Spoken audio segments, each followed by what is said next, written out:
now happy to announce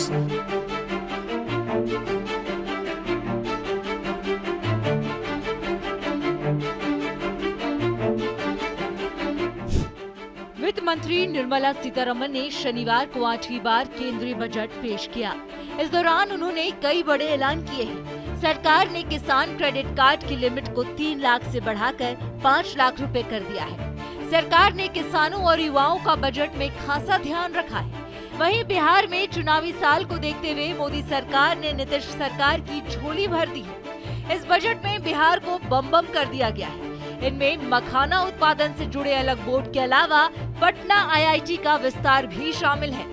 जाहिर है कि बिहार विधानसभा चुनाव 2025 को ध्यान में रखते हुए मोदी सरकार ने बिहार को तोहफे से लाद दिया है। वहीं राजद नेता और बिहार के पूर्व डिप्टी CM तेजस्वी यादव ने भी बजट में बिहार को लेकर किए गए ऐलान पर कहा, ये बजट बिहार के साथ सौतेला व्यवहार है। बिहार को कुछ नहीं मिला। ऐसे में हम वीडियो में पॉइंट टू पॉइंट बताएंगे कि बिहार को इस बजट में क्या क्या मिला।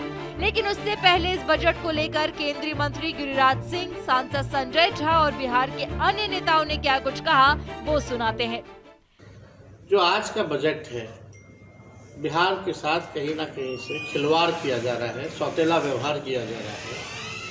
और जो पिछले बजट में जो बात आई थी,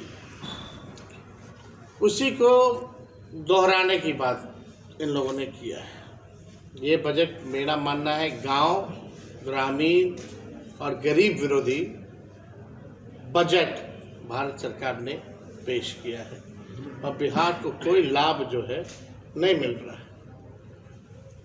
एयरपोर्ट की बात की गई कि भाई ग्रीन फील्ड जो है पटना के अलावा अतिरिक्त 3 और बनाएंगे। कहाँ बनाएंगे, कब बनाएंगे, कैसे बनाएंगे, उसका बजट एलोकेशन कितना होगा, कहीं कोई जिक्र नहीं। केवल जुमला और हवाबाजी। बीटा का हम लोग जब कैबिनेट थे तभी हम लोगों ने 15 में जब सरकार में आए थे तभी बीटा के लिए हम लोगों ने अतिरिक्त ज़मीन लैंड ऑक्यूपाइड करके हम लोगों ने अथॉरिटी को, एयरपोर्ट अथॉरिटी को दिया। अब तक उसका काम शुरू नहीं हुआ है।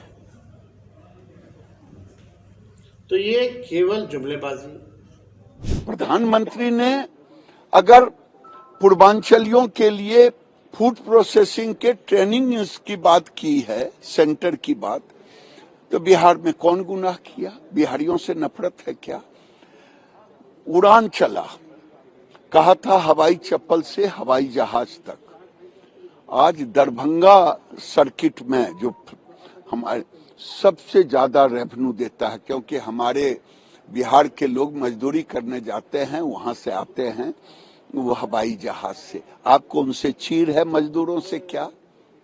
तो उन्होंने अगर ग्रीन फील्ड बनाया बिहटा एयरपोर्ट को और पटना को, तो आपको नफरत क्यों है?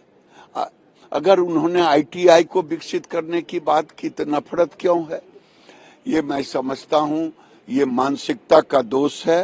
प्रधानमंत्री ने सबका साथ सबका विकास और ये पूर्ण मध्यम वर्गीय गरीब युवा के लिए है। स्टार्टअप,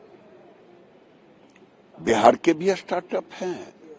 अब दिल्ली 2.5 करोड़ आबादी, आप कह रहे हो चुनाव के लिए, दिल्ली चुनाव और बिहार के चुनाव के लिए।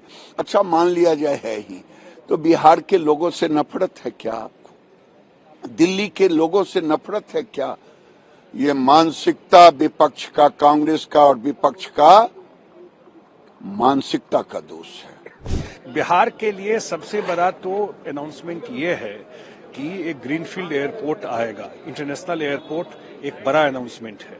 उसी तरह मखाना बोर्ड जो बनेगा, 85% 90% मखाना मिथिला एरिया, कोसी एरिया में होता है और इतने किसान उससे जुड़े हुए हैं। तो मखाना बोर्ड बनने से उसका आजकल ग्लोबल डिमांड है मखाना का, तो उसका मार्केटिंग, उसका जितना FPO है उनको लिंक करके करना, ये एक बड़ा अनाउंसमेंट है बिहार के लिए।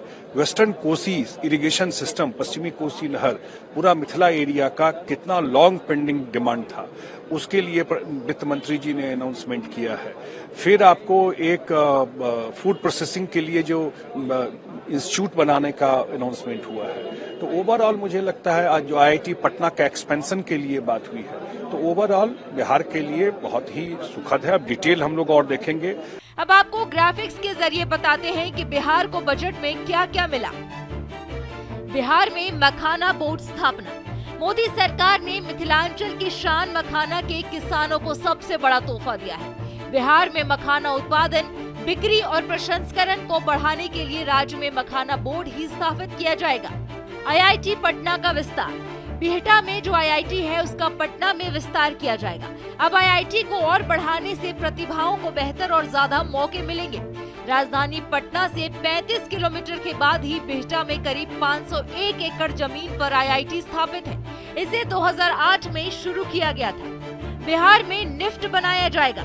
बिहार में फूड प्रोसेसिंग के लिए national institute of food technology संस्थान यानी निफ्ट बनाया जाएगा। इससे बिहार में प्रोडक्शन के बाद कम मुनाफे के बजाय एक ही फूड क्रॉप के कई प्रोडक्ट्स को बनाने में मदद मिलेगी और किसानों को काफी फायदा होगा। KCC से लोन की लिमिट 5 लाख रुपए। किसान अब क्रेडिट कार्ड के जरिए 3 लाख रुपयों के बजाय 5 लाख रुपए तक का ऋण ले पाएंगे। इससे उन्हें खेती के लिए उपकरण से लेकर बीज तक की खरीद में कहीं दिक्कत नहीं आएगी, जो कि ज्यादा इन्वेस्टमेंट ज्यादा मुनाफे की तर्ज पर होगा। ग्रीनफील्ड एयरपोर्ट बनेगा। बिहार में भविष्य की जरूरतों को पूरा करने के लिए ग्रीनफील्ड एयरपोर्ट बनाया जाएगा। पटना एयरपोर्ट और ब्राउनफील्ड एयरपोर्ट बिहटा के अलावा ये प्रोजेक्ट होगा। वेस्टर्न कोसी कैनाल परियोजना। Western Kosi canal project Mithilanchal में शुरू किया जाएगा। इसमें आर्थिक सहायता की जाएगी, जिसका फायदा यहाँ के किसानों को होगा। 50,000 हेक्टेयर जमीन की सिंचाई का फायदा मिलेगा। लोकसभा में बजट 2025 में बिहार को कई सौगातें मिली हैं। इन घोषणाओं के जरिए बिहार के बुनियादी ढांचे, कृषि और उद्योग क्षेत्र को भी मजबूती मिलेगी। इन सभी घोषणाओं से बिहार के विकास को नई गति मिलेगी और राज्य की अर्थव्यवस्था को मजबूती मिलेगी। बिहार के नेताओं ने भी इन घोषणाओं पर खुशी जाहिर की है और साथ ही मोदी सरकार की जमकर तारीफ भी की। इन घोषणाओं का आगामी बिहार चुनाव पर क्या असर पड़ेगा, ये तो आने वाला वक्त ही बताएगा।